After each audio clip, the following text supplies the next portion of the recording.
You're listening to Front Lines, a podcast for the people that truly make mountain biking happen. Not the riders, racers, or product designers, but the builders, advocates, and the often forgotten board members of your local mountain bike trail association.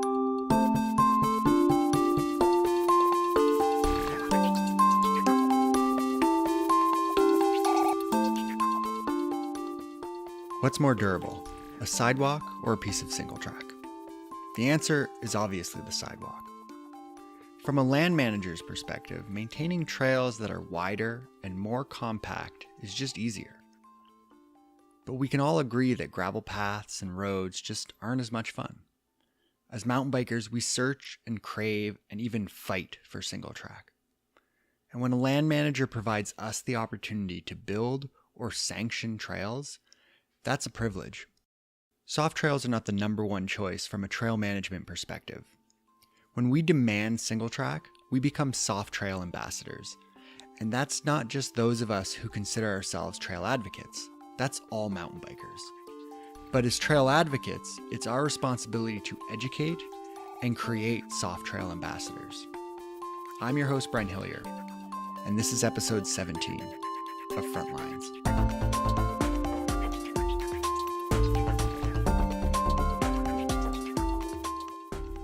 I'd like to welcome Jay Darby back to the show. He's a longtime friend of the podcast. In fact, the guest of the very first episode. He's the president of MTB Co., also known as the Mountain Bikers of the Central Okanagan, as well as the multi-user group Friends of the South Slope, both of which are in Kelowna. And very recently, he's the Okanagan representative of the IMBA Canada BC Council. Hey Jay, welcome to the show. Hey Brent, nice to be here again. So a few episodes back, you asked a question, and if you wouldn't mind just kind of repeating that question so everybody is reminded of it, that would be great. Yeah, so basically what I was looking for is, examples or ideas of what other organizations have used to manage the seasonality of trails. We get these spring runoff situations, or we get, groundwater moisture coming up in the thawing and in the spring, and just what effective ways organizations have managed users in trail networks that experience these, seasonal conditions where it really isn't appropriate for mountain bikers to be out there, or even other recreation users to be out there on the trails. And is this something that you see every year, or has it gotten worse this year? What's happening right now out in Kelowna?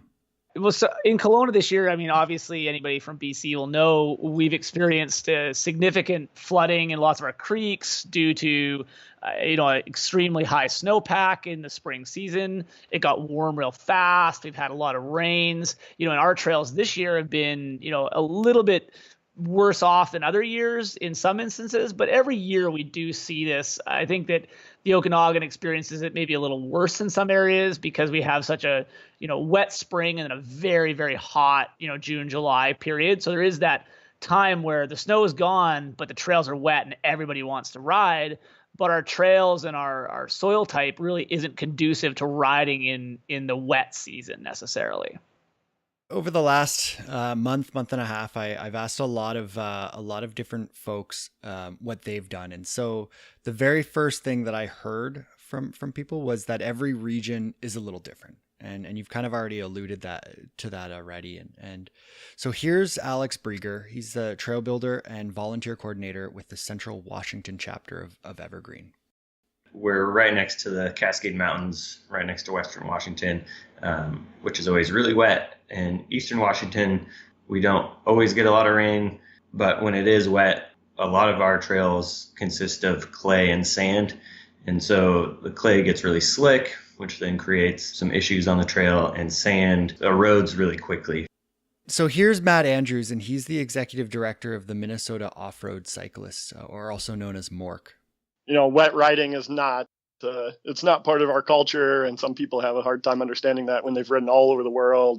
The North Shore where I live is generally a ride in the rain community. And 8 years ago, trails were pretty much all cobblestone, or they were so eroded that they just couldn't get any worse. And so it was really just fine to go out and ride in the rain. But now many trails are getting fixed. They're dirt surfaced.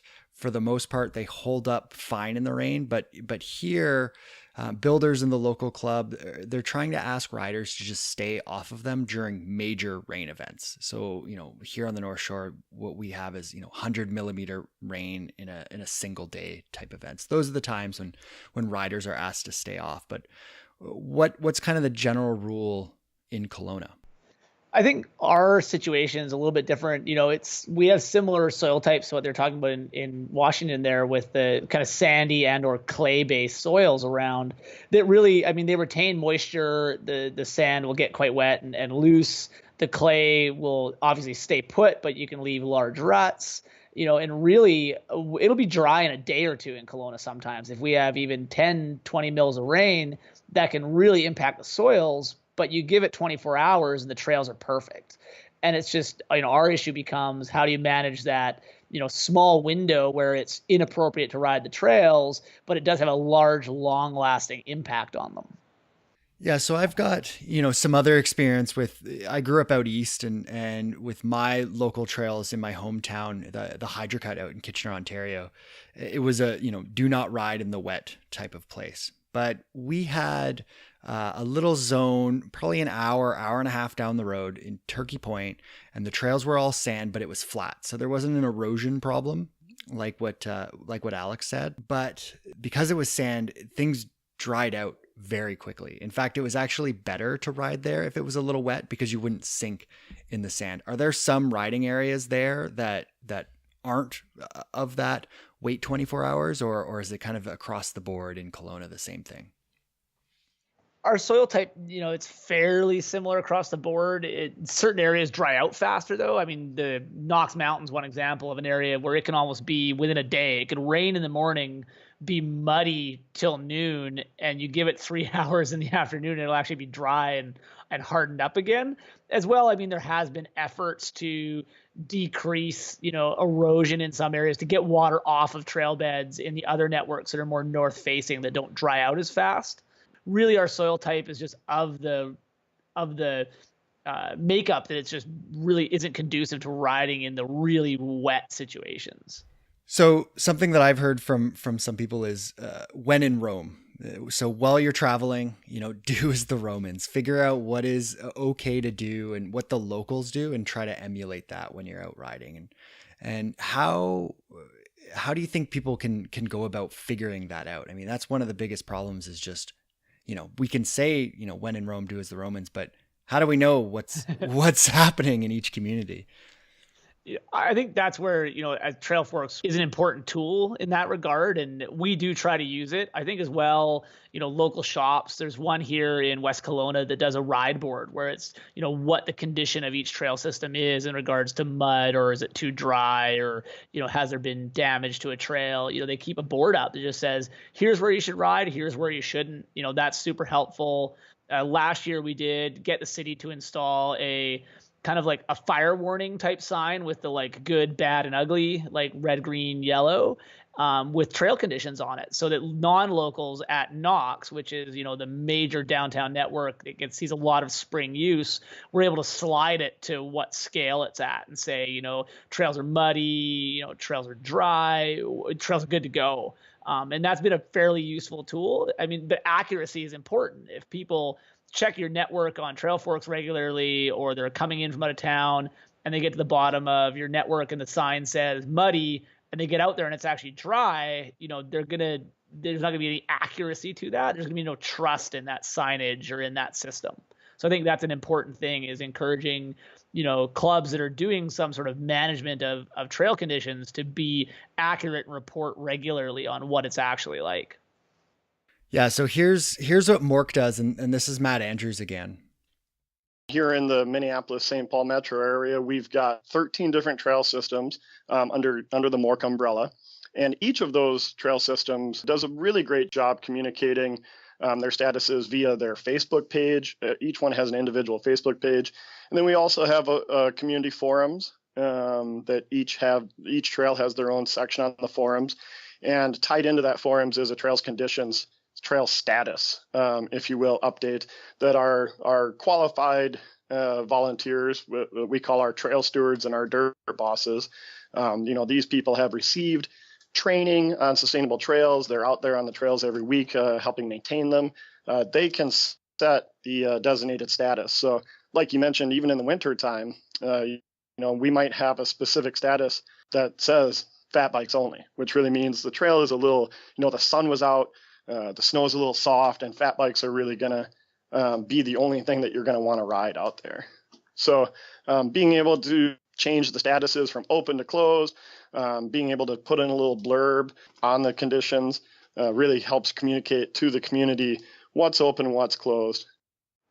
I think it, is reiterating what I said in regards to, keeping accurate information out there for the public, for visitors. Having that ability to communicate what the trails are like builds that trust, builds that acceptance that what the local club or what the network manager is saying is likely to be the reality. That if you shouldn't ride there, I probably shouldn't ride there. I think that's an important point. It's nice that other people are making that point out there, that this needs to be an accurate, and up-to-date information in order to be accepted by the riding community.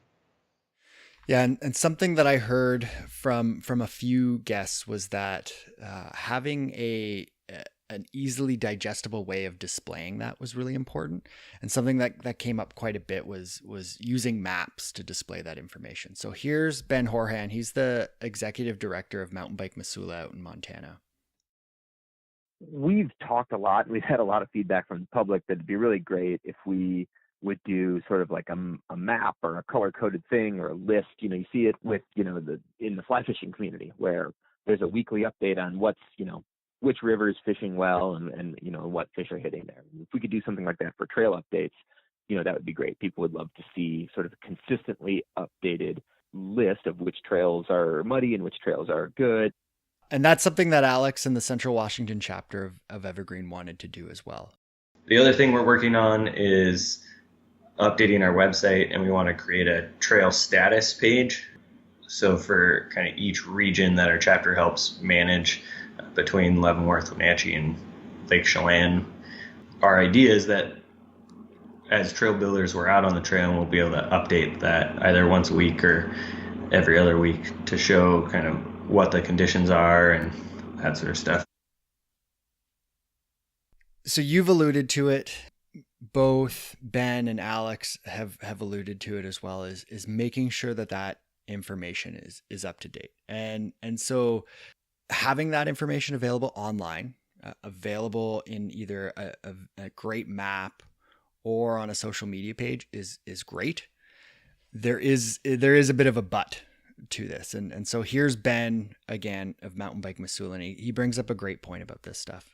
The fact is that's just too much work. Trail conditions change by the day. There's too many trails to have sort of a reputable, sort of consistent and objective feel to trying to let people know, what trails are open or what trails are good to go.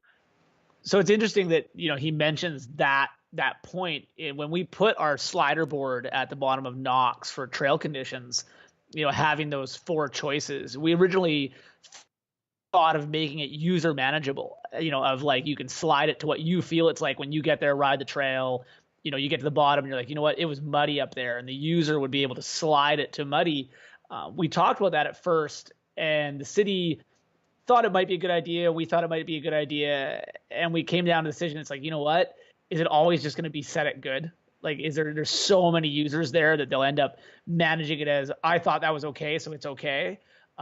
There is examples out there of where, that type of thing does work though, where you let the users manage the network conditions just by having a slider board like we have that, and it usually in some cases doesn't work. In some cases it does work, and it's hard to predict where and when that's going to be a valid way to do it. But it has been done other places where you let the users actually manage the trail conditions through a slider board or a map at the bottom, so they can adjust it after their ride and say, it was muddy out there, or it was dry out there. Yeah, and Trailforks is a great example of that as well, where it is the users that can submit those reports and update the status of a trail. Does that work, or is there issues with that?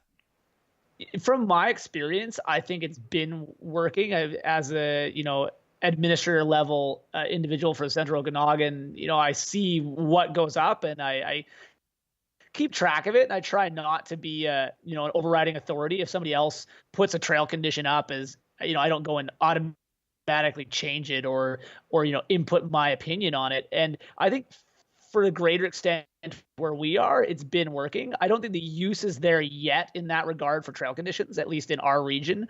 I haven't seen a large amount of trail condition reports on like mud or wet or washouts or that type of thing. I do see a lot of, tree down or corner blowing out, like kind of comments on the trail path condition, but not comments on the trail bed condition. There's not a lot of reporting yet from what I've seen. I think I'm all for that. It'd be great to see users continuously updating, the Trailforks pages for sites, Trailforks pages for trails, as to the trail bed condition. It was wet, it was muddy, it was dry. I think that's a really good thing. And the more that people use it, the better and more accurate it will get. In full disclosure, as the community manager for Trailforks, definitely I've got a lot invested into Trailforks, and I care very much about it. But there's some communities that have done different and unique things with it, and tapping into that trail steward program that a lot of communities have. Yeah. They've connected those community members into Trailforks and represented them as official trail reporters. And so you might have trail reports from the general public, but then on top of that, you've got these more official reports that might be more trusted, that might have a little bit more detail to them, and you can kind of filter and view those. So you do have that, controlled system, and at the same time, you have that always up to date, always has the ability for somebody to update when they're out there riding, which is nice. Well, it is true. Yeah. It's really nice to have that like on the spot ability to just update trail conditions. It's been, like I said, it's when it's being used, I think it's a really good system for that reporting of trail bed condition. It's just a matter of getting users either official, trail reporters out there, or just the general public using that portion of the site on a regular basis. So the next thing I have is two very different situations. The first is in Minnesota. So here's Matt Andrews again of Mork. Most of our trails, partnering with our land managers, have gates at the trailhead, so we can physically open and close a gate, or the land manager might have staff that goes out there on our behalf to open and close the gates. And so there's actually oftentimes a physical barrier to communicate to people that this trail is not in good condition at the moment. It's a double-edged sword, right? Because sometimes our land managers are good partners and come out there. Sometimes they literally just don't have the staff capacity to do it. And so our volunteers are out there. And, there can be a little bit of delay from when the trail is actually good to go to when we get the gates open. So of course it's not a perfect system, but I feel it's one of the best systems out there. Physical barriers, in my experience, as somebody who works in multi-use areas where there was previously motorized recreation and there isn't motorized recreation now, but historically, within essentially the last 15 years, there had been motorized recreation. Physical barriers create an animosity towards, just the barrier existing. And sometimes people will knock it down or go over it just because it's there. Like we experienced that in Crawford, Myra Bellevue Provincial Park here in Kelowna, where it was previously anybody could go up there. It was a free for all. It was developed into a park, and now it's a multi-use trail system for non-motorized recreation.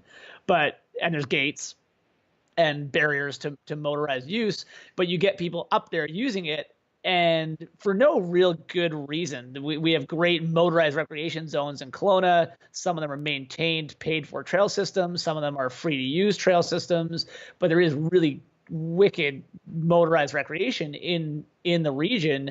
And it's almost like because the gate's there and they can't use it, they want to go there. It's like you tell somebody you can't use this. Well, maybe there's something really good there I want to go use. Physical barriers are always kind of an issue. I always say the guilt factor is almost better. You say don't ride the trails, you're gonna wreck them. if you use it more of a language in regards to like your buddies aren't going to like you anymore, if you're out there creating ruts, that type of thing, like making it the guilt issue, I think or the guilt method's a little bit better than like physically creating a barrier to riding a trail.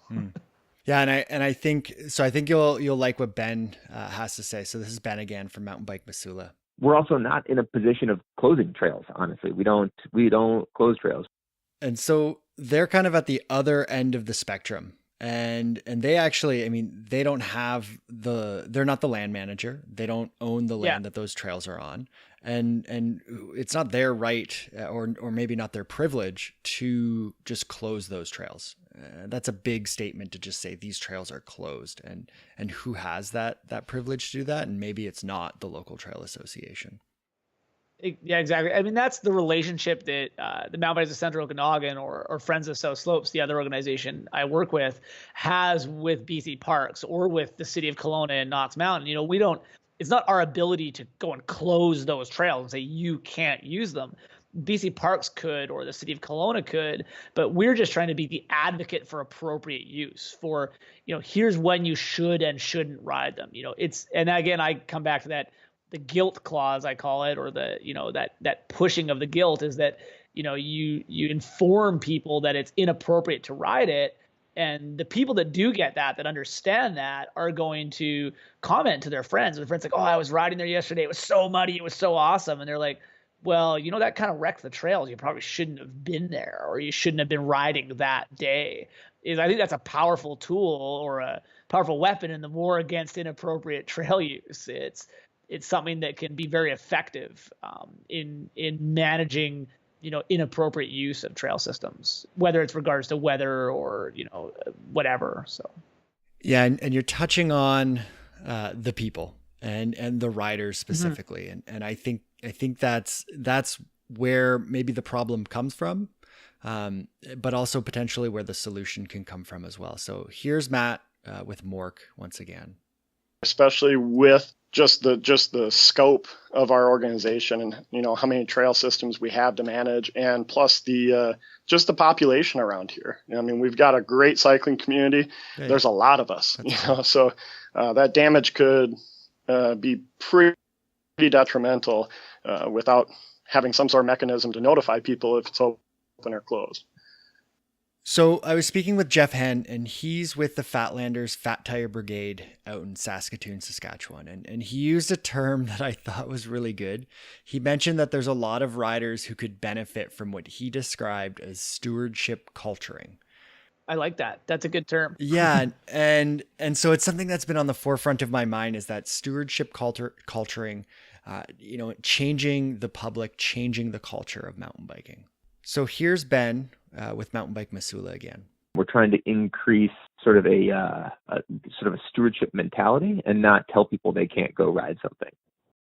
Yeah, and this was a common theme with a lot of people is whether it's, you call it stewardship culturing or increasing stewardship mentality, really trying to change the community and change the culture that's out there. Yeah, I like that idea of like becoming ingrained in the community, or becoming ingrained in the mindset of the mountain biker that, I should be conscious of what I'm doing and the effect it's having on my trail systems that I love, and how the effect I'm having on those trail systems inhibits or enables the community I'm a part of to, get more trails or get more funding or be more effective in managing its trail systems. If you've got limited resources and limited manpower and you're out there trying to fix ruts all day, and then you run into people complaining that a trail isn't brushed, and it's hard to, react to that of like, hey, we didn't brush that trail because we were fixing ruts all day because somebody was riding in the mud all week last week when it rained. And that's you don't want to get into those conversations with people, so you avoid them. But in some cases, in a lot of trail networks across the country, I'm sure that's an issue where you've got, limited manpower, limited resources. You can only put it where you're able to and direct it at things that need doing. And some things need doing immediately, like fixing large ruts is something that has to be done to make a trail rideable. And, the other work gets sidelined because you're just fixing problems all day. that's a really interesting point. Mm-hmm. Resources. Brannon Pack, this is he's the executive director with the Ozark Off-Road Cyclists, and they're in Arkansas, and he says it really well. I think we want to be growing volunteers at the rate we're growing trails. And what that is as an organization, we recognize that. I mean, we have this boom in trails, and it's amazing, right? It's a blessing. We have this, we're building it by the mile, by the day. But if at some point we don't take a step back and really kind of focus our energy on the advocacy piece and really to make sure that we're fostering the growth of the volunteer trail advocates at the same rate we're growing these trail systems, at some point that model is going to break, right? This year-round riding experience, one of the reasons we have that in Arkansas is because we have this established volunteer base that helps maintain, voluntarily keep these trail systems open year-round for everyone to ride. That's part of that recipe. That's part of what makes, Arkansas so successful. And if we don't, foster that and look for ways to continue to grow those volunteers, then at some point, we could find ourselves where, maybe it's not the best experience. You ride 2 miles in, and we've all probably rode trail systems like this. You get 2 or 3 miles in, you've been getting hit in your knees by weeds, you're covered in ticks, and you're like, man. And that's not the experience we're looking to create, right? That's not what we're wanting to do. And so, as an organization, we're doing what we can to really kind of make sure that our volunteers and volunteer trail advocates in our community are getting some recognition. That point of recognition is super important. I think that a lot of trail groups forget to do that. Is that if you have, key volunteers that are out there on a regular basis, they're deserving of recognition. And to some extent, I think that promotes in other people the idea that, man, those guys are out there doing all this work, and I haven't even put in, an hour of trail work this year. I haven't even, been to a trail day to even talk to the club, or hey, I haven't even joined the club. And you've got clubs out there promoting, here's individuals that have done, 50 hours of work in the last month for free as volunteer labor to make sure the trails that everybody else is riding are open and rideable.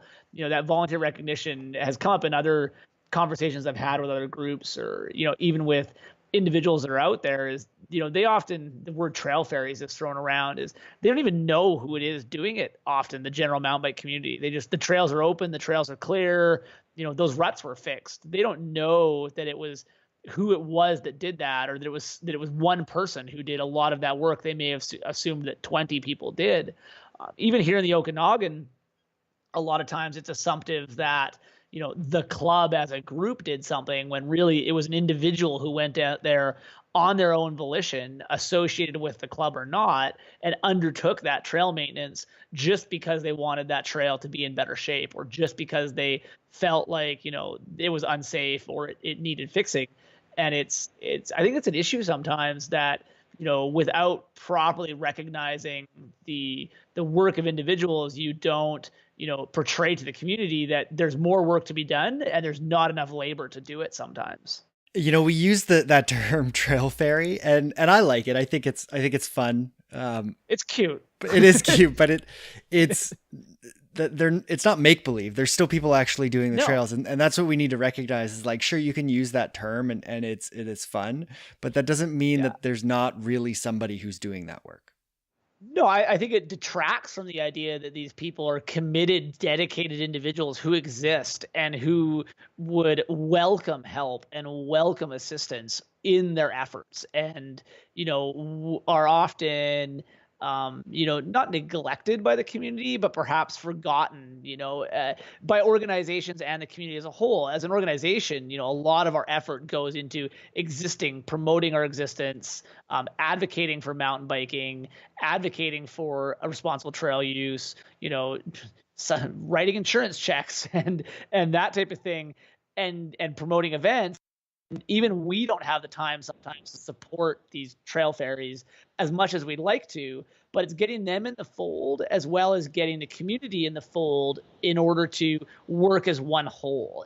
I think and this is speaking from my experience in the Okanagan, but also, speaking with other advocacy groups throughout BC or throughout Canada, it's something that everybody experiences. A lot of the work is unrecorded and, unmentioned. And it's something that, I think we need to work on as advocacy groups to encourage as much as possible everybody to get into, the mindset of we all need to work together in order to make everything succeed to the utmost potential. Yeah, and you're kind of getting on that term volunteer burnout, and it's something that in episode 1 in our discussion we touched on it. Yeah, exactly. and Brannon and Brannon from the OORC out in Arkansas, we talked about it quite a bit. I have a full interview with Brannon, and it's going to come out in 2 episodes, so episode 19.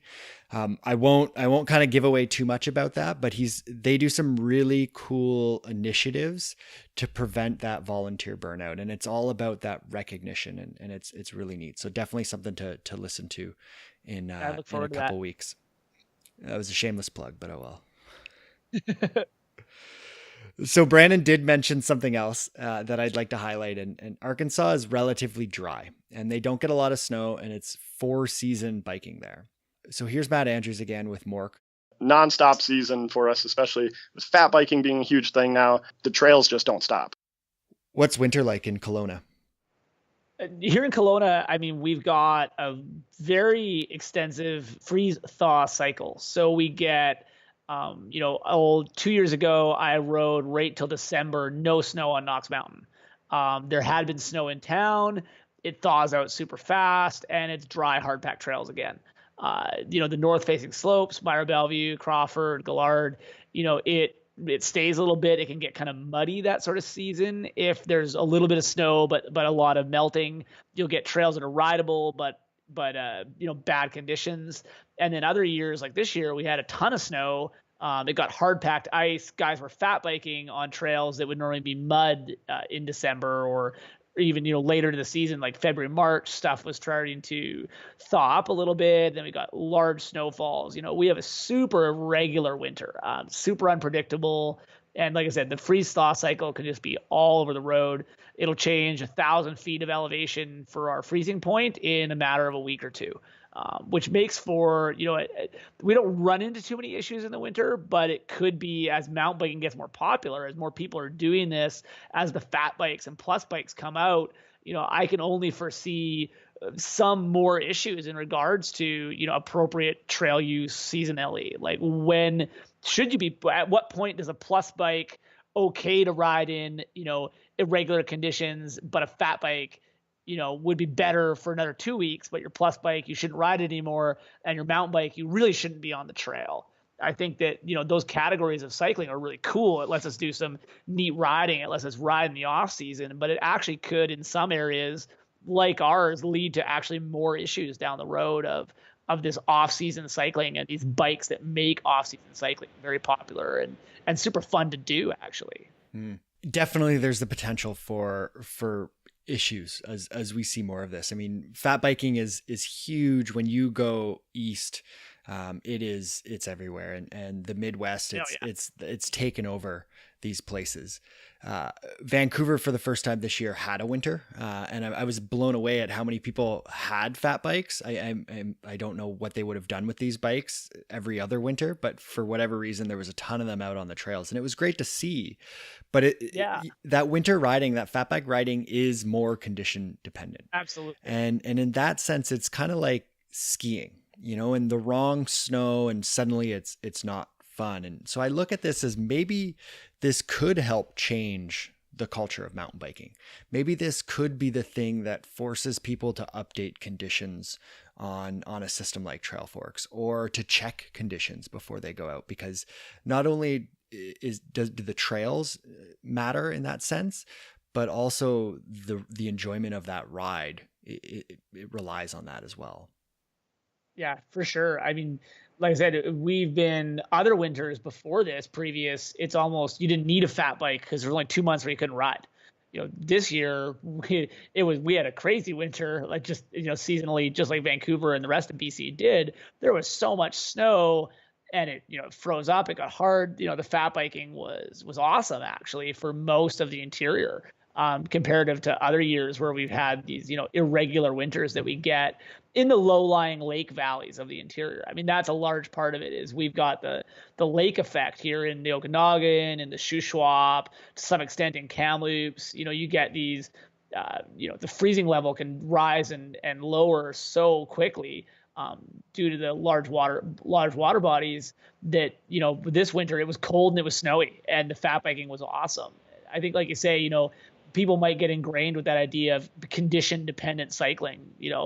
I'm a snowboarder myself, and right through the winter, I've got 3 snowboards, and one comes out in the rock season, one comes out in the spring, and one's there for the hard part of the winter where I know there's a good base and I know there's, I'm not going to run into rocks and roots and that type of thing.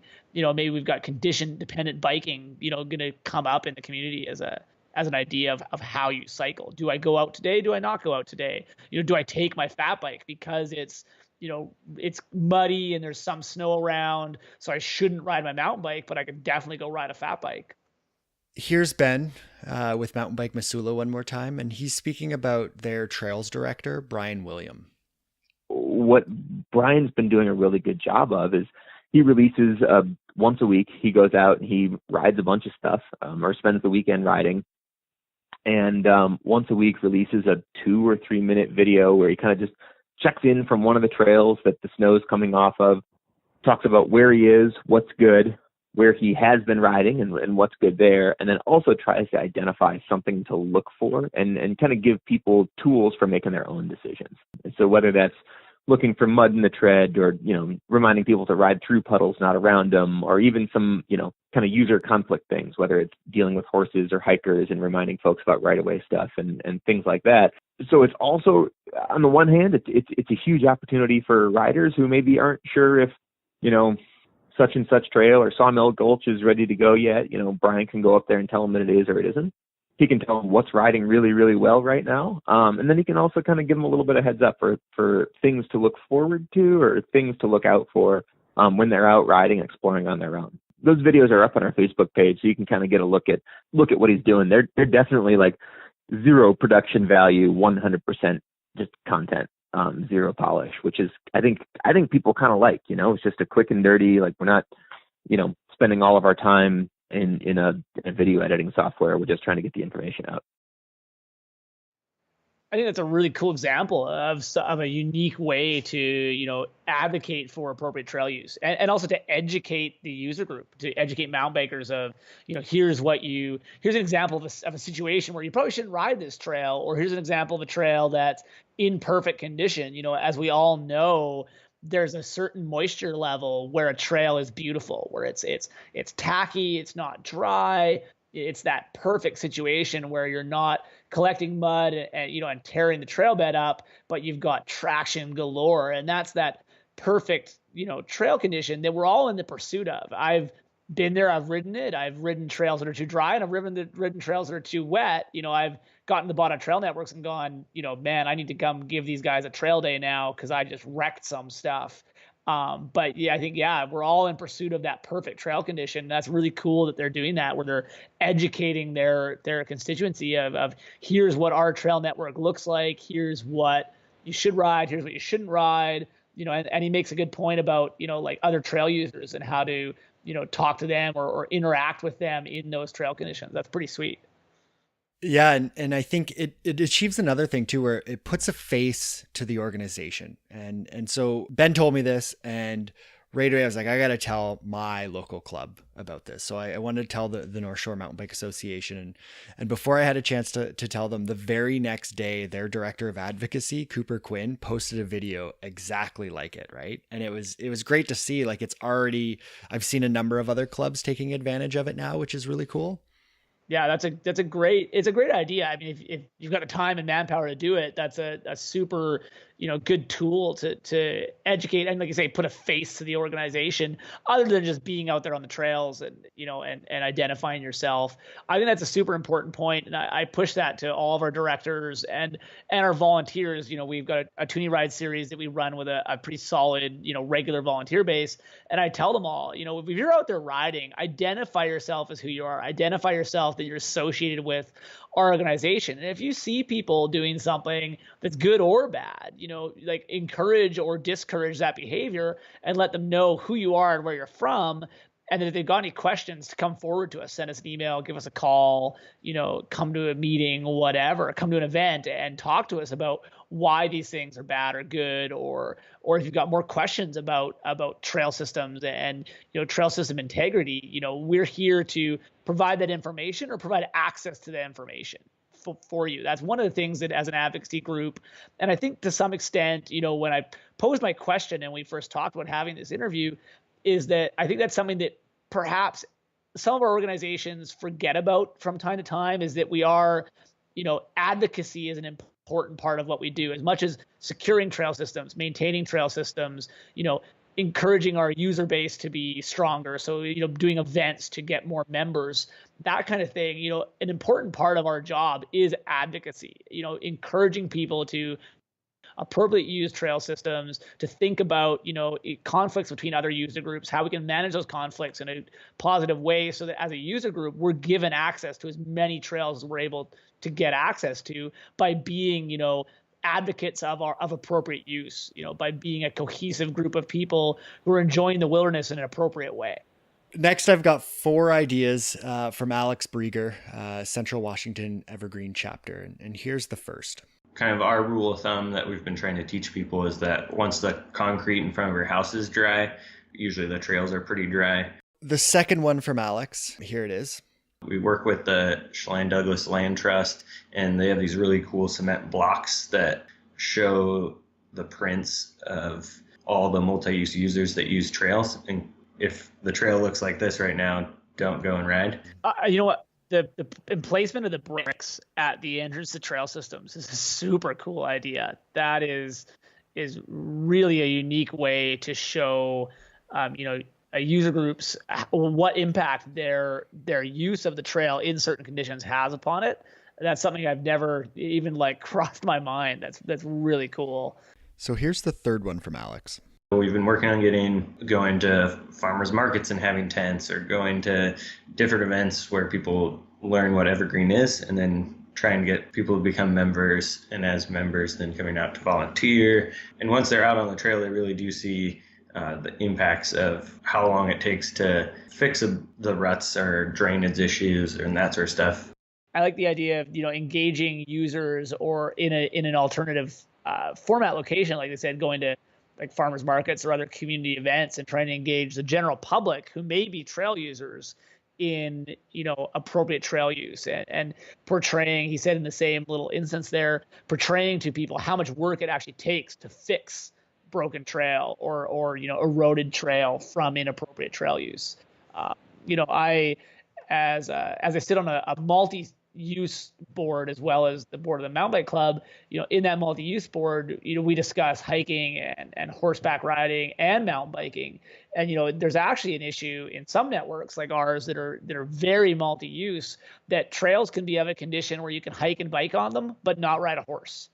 And trails can be in condition where you can safely and appropriately hike on them, but you shouldn't bike or ride a horse. And it's really hard to manage 3 user groups and tell one user group they're allowed to ride a trail network, or one user group they're allowed to access it, or even 2 user groups. You guys can both access it, but really this trail is not in condition for this user group right now, because there's an equality issue there of well, shouldn't we just close it to everybody then? If one user group isn't allowed to use it, the other 2 are, and at what point does that trail, at what point is it of a condition that each user group is allowed to use it? It's really hard to measure, and that complicates it quite a bit.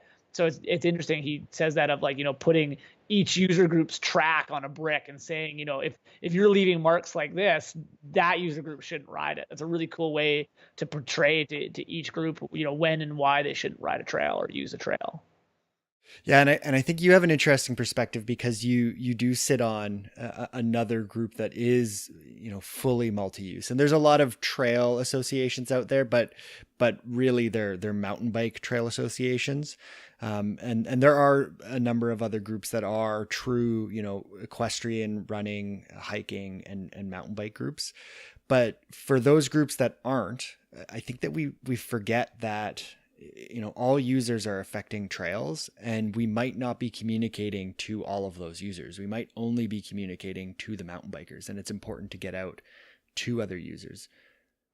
Absolutely. I think that there's probably, it's to use North Shore as an example, there's a lot of people hiking those trails or trail running those trails. Trail running's a bursting sport, and it really hasn't hit its apex yet. We're going to see more and more people out there exploring mountain bike trail networks that aren't on bicycles. And I think it's important to acknowledge that that's fair use. We can't ask for exclusive use of our trails. We can encourage people to understand that they are mountain bike trails made for mountain bikers. And if you're trail running on them or hiking on them, beware, we may be descending at an accelerated rate. We may be climbing these trails out of breath, heart throbbing, and you should probably step out of our way so we don't have to stop and start again, because it's easy to stop and start when you're hiking or running compared to being on a bicycle.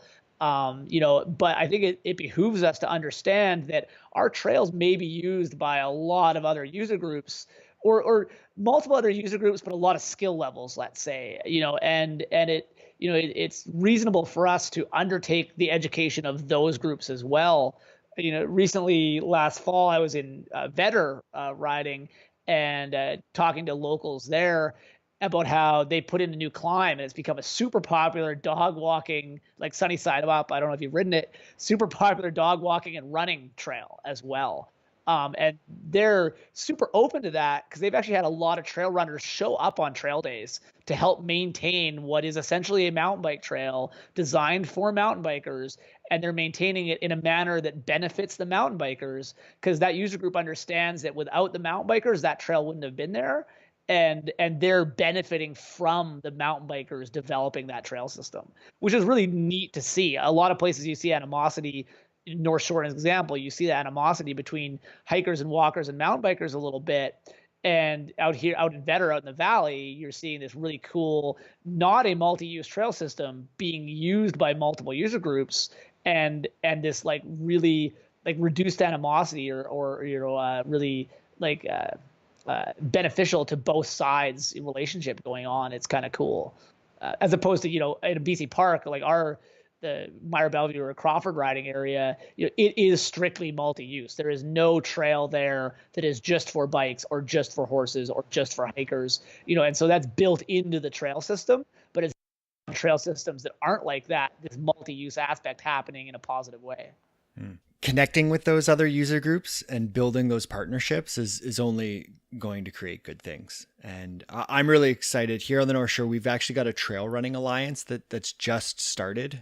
They still need to form a board, but they're getting to that process. And it's going to be neat to kind of see their perspective and to hear what makes a good trail for them as well, right? And potentially even to be able to cater to them a little bit and work with them, because it's something that I think we should all be thinking about, is who else is on the trails. It's not just mountain bikers.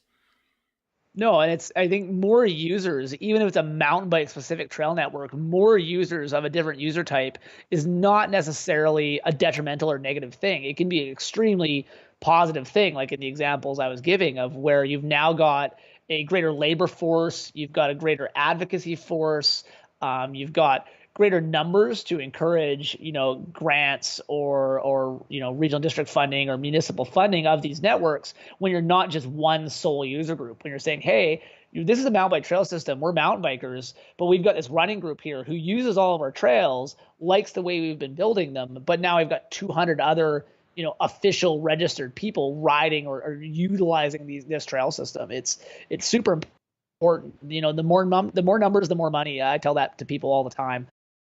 The last point from Alex was something that I heard from most people, to be honest with you. Posting pictures on Instagram that kind of show what wet trails look like and what the damage looks like. That's not a revolutionary thing, but I wanted to include it because there can be some negative effects to doing this. And so here's Christine Reid. She's the executive director of the North Shore Mountain Bike Association. Some people might remember her. She was in episode 2 about social media of the podcast. Here's kind of her with a little bit of warning about posting trails, posting photos of damaged trails. So when you post a photo of a damaged trail on social media, you're sharing that with not only your followers and membership and people who are interested in trails, but you're also posting that to people who might be your detractors or people who are not fans of mountain bikers and mountain biking trails. So you're running yourselves at the risk of exposing any of the issues that you might be facing. And then that can be used against you in conversations with land managers and in your advocacy efforts, because you've now shown the reasons why you would want to do the trail work. And I can understand why people would want to post that on the internet or post it on social media as an example of why we would want to stay away from something, and why we'd want to stay away from those trails. But it could also do you more damage and disservice in that people will use it against you. They'll show it as the reason why mountain bikers should not be using the trails and why advocating for trail use is not the best. But when it's best to share images that are of the actual work that we do. I agree with Christine to some extent, but also, I think in some regard that ship has sailed. It's not the subject, it's the context. In encouraging appropriate trail use and trying to, share with the public at large or with our user group or with other user groups, what is inappropriate trail use, we're doing that in the context of this is something that shouldn't happen. This is something that, we should avoid. And this is the man hours that go into to fixing that. But, if anybody who's watched mountain biking media or who has read mountain bike magazines, there's hundreds of examples of publicly available images and video of people inappropriately using trails. And that is always going to be there. And to a large section of the public, that's their perception of mountain biking. You ask somebody who has no connection with a mountain bike or what mountain biking is like, and they use the word extreme and crazy, and they jump off stuff, and the recent imagery has been, blowing up berms is a thing. And that's to a large extent, that's where the public consumes their mountain biking, is in, these extreme videos or in mountain bike media they happen to see lying on the newsstand, or, that video their nephew was watching, or that magazine they found lying on the counter at their brother's house. That's how they perceive and consume mountain biking. And in the regards of how we're using that imagery of inappropriate trail use, we're using it to encourage people to not do it. I think, like I say, that ship has sailed in some regard, although I do agree that, we need to be tempered in the way we use that imagery and ensure that we're giving the message to go along with it, that this is something that shouldn't exist or something that shouldn't happen, that this is inappropriate ways to use the trail systems. So I'd like to finish the show on 2 points. And the first comes from Jeff McNamee. He's of the Salem Area Trail Alliance out in Oregon. People aren't doing it maliciously. This is their day off. They get to the trailhead. It's shitty. They see these signs. What are they going to do? Go home? No. They're going to go ride it. And the second is from Christine again of the NSMBA. And I asked her, how do we as trail stewards avoid shaming other users? Using more positive messaging, positive voice, asking people to, here's an action you can take, as opposed to here's an action not to do. So an action you can take to not do damage to the trails is, I'm going to choose something different today. I see that it's raining.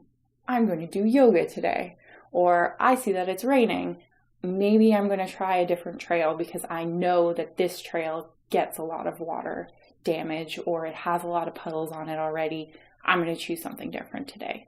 So instead of don't do this and a very negative messaging, what else could they be doing?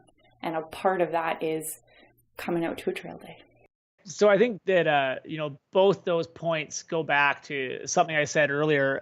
The first one being that I mentioned, I've ridden trails myself on days when they shouldn't be ridden. And my first reaction at the bottom was, oh man, I owe these guys a trail day. And, I drove all the way out to Vernon from Kelowna, rode a trail system. It had rained all night before, but it had been planned. We were going big group ride. It was Thanksgiving. I mean, this was our Thanksgiving ride day.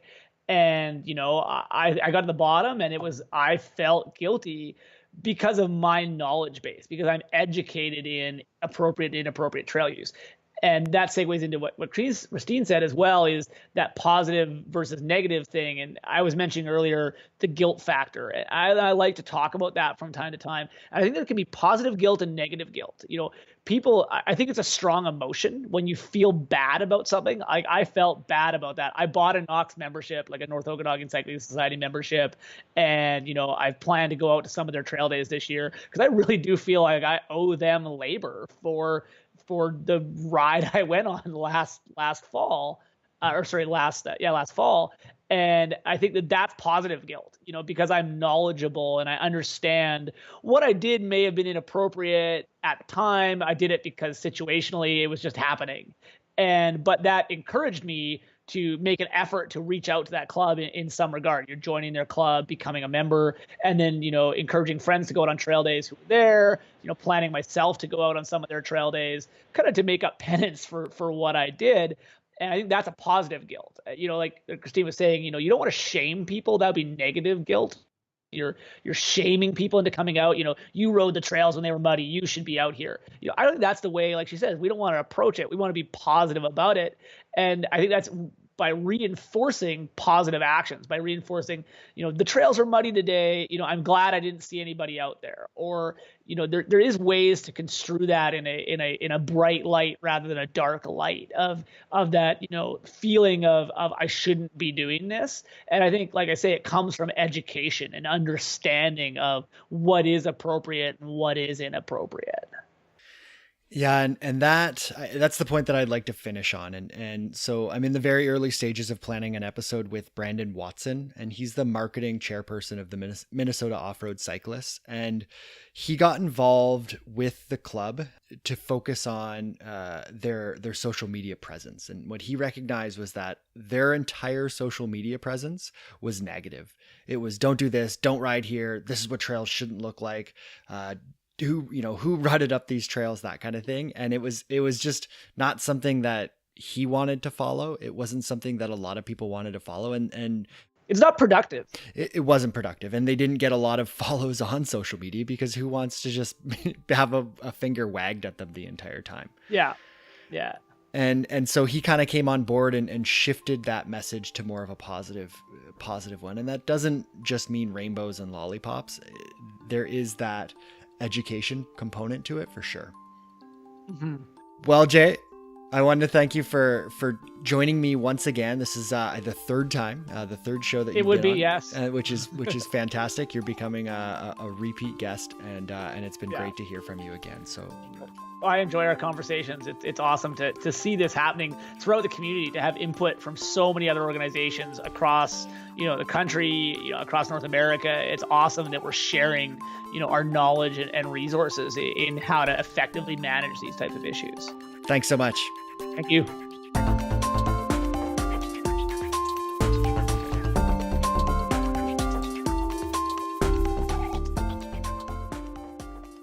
I'd also like to thank everyone who participated in today's discussion.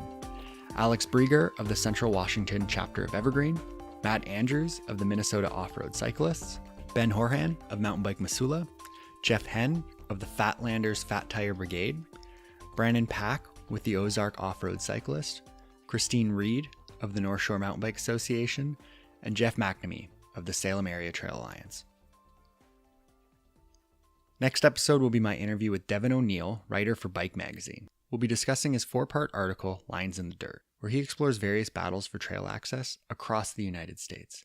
If you haven't read these articles, I definitely suggest doing so. There'll be a link in the show notes.